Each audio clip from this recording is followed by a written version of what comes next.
네. 근데 요 책에 보면 이제 그 주식에 대한 꿀팁 되게 상세하게 나와 있고, 제가 원래 예전에 나도 ETF를 해야겠다 생각했었거든요.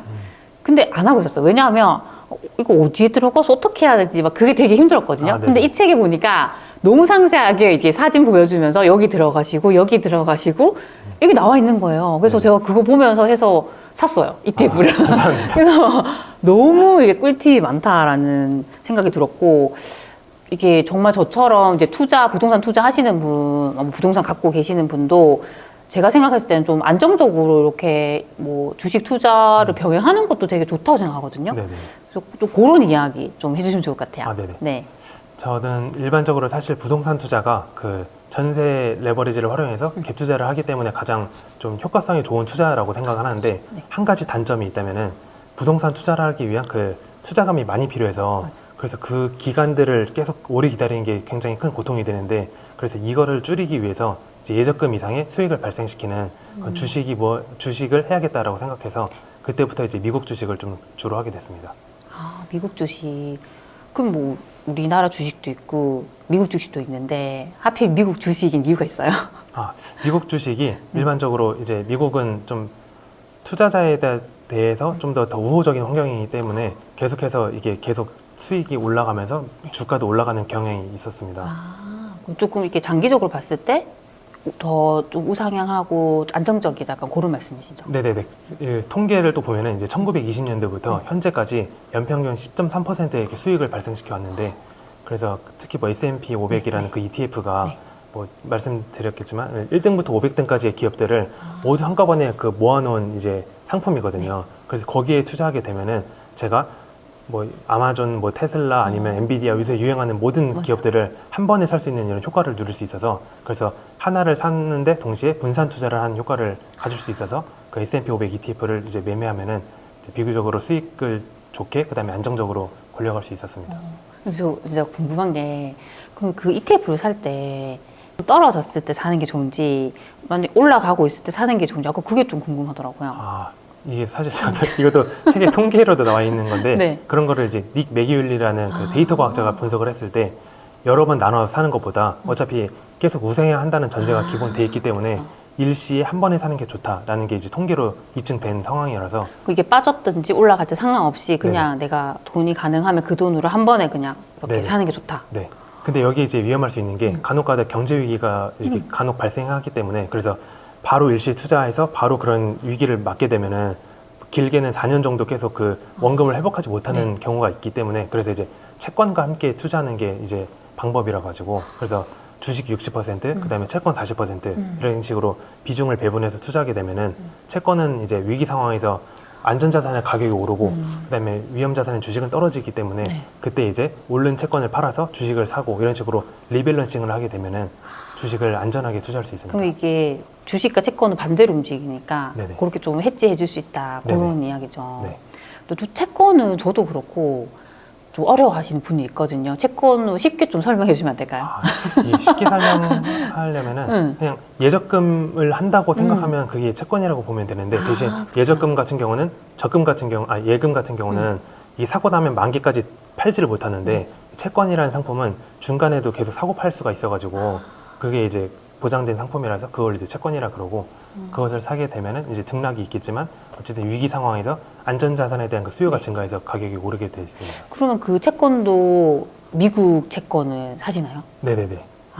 그것도 이제 그쪽이 조금 더 안정성이 있고 이제 그런 거예요? 네네, 맞습니다. 그럼 지금 하고 계시는 거는 주식이랑 채권을 6대4의 비율로 안정적으로 좀 구조를 짜서 가져간다. 네, 이렇게 계속 가져가게 되면은 이것도 이제 1970년도부터 현재까지 연평균 복리 수익률 9몇% 정도의 수익을 제공했고, 그다음에 이제 MDD라 그래서 그런 뭐 2008년 경제 위기나 이런 상황이 닥쳤을 때 얼마나 그 가격이 하락했는지 통계를 보면은 30% 이상 절대 떨어지지 않는 이런 구조를 갖고 있는 그런 전략이라서 이런 식으로 활용을 하면은 안전하게 이제 투자를 할 수 있습니다. 이게 어떻게 보면 우리가 이제 아까 말씀처럼 지금 부동산 같은 경우는 우리가 집을 뭐 세 채부터는 취득세 중과가 되니까 세금 때문에 사기 어렵잖아요. 맞습니다. 그래도 근데 내가 그래 돈이 있는데 이걸 그냥 갖고 오기보다는 말씀처럼 조금 안정적으로 할 수 있는 주식이나 채권이나 그런 게 있다고 하면 그런 쪽으로 조금 투자를 해놓는 것도 괜찮겠다, 그렇죠? 네네. 그래서 저도 지금 주 전략을 계속 주식과 그런 채권 같은 포트폴리오 투자를 하면서 거기서 이제 발생되는 돈과 그다음에 또 모으는 돈 합쳐가지고 네. 또 이제 시드머니가 어느 정도 되면 이제 바로 또 아파트 투자하고 이런 식으로 병행하면서 계속 반복하고 있습니다. 와, 그것도 되게 좋은 방법이네요. 네네. 또 직장생활 하시면서 주식 하시고 부동산도 하시고, 네. 그쵸? 네네. 와, 대단하시네요.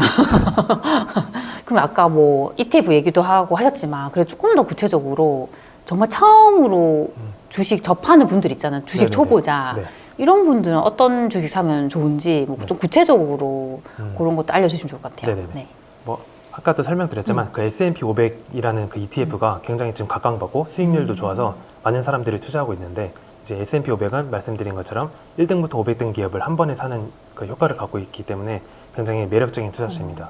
그리고 이것을 이제 사는 방법은 사실 두 가지 방법이 있는데 첫 번째는 제가 은행 그 증권사에 돈을 넣고 입금해서 이것을 이제 달러로 환전해서 그래서 미국에 직접 상장된 그런 S&P 500을 사는 방법이 있고 그렇지 않으면은 이제 원화로 한국에 똑같이 그걸 복제한 상품이 있거든요.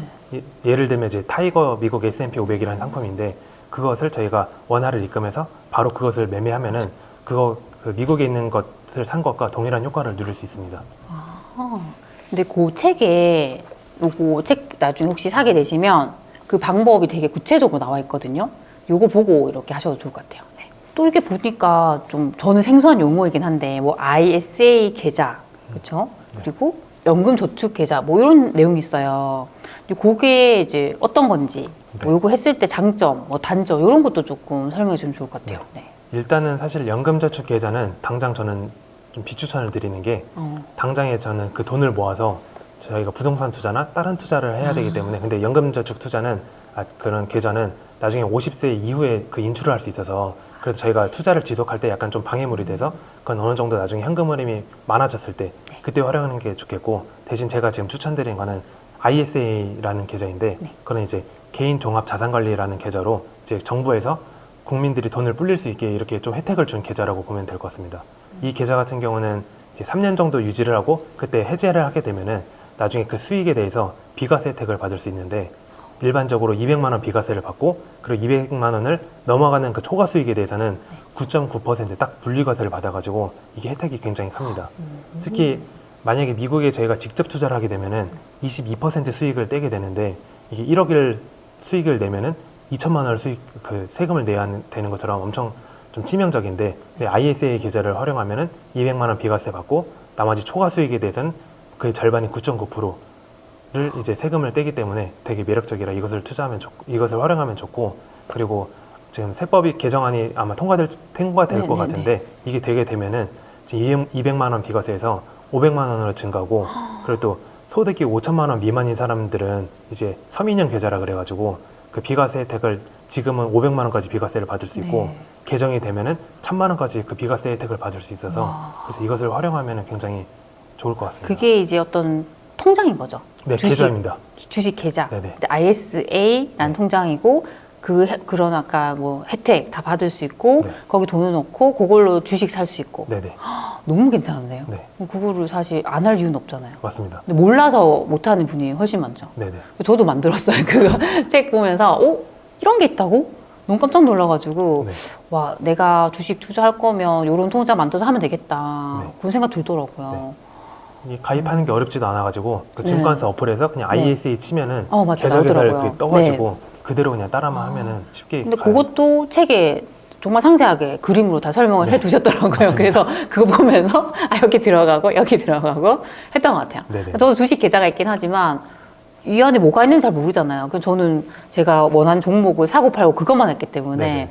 와 이런 책 보면서 되게 꿀팁 같은 거 많이 얻었던 것 같아요. 감사합니다. 저는 이제 겨울잠님을 이렇게 처음 뵀는데 사실 겨울잠님은 저를 뭐 유튜브 채널이나 제 책에 이런 걸 통해서 알고 계셨더라고요.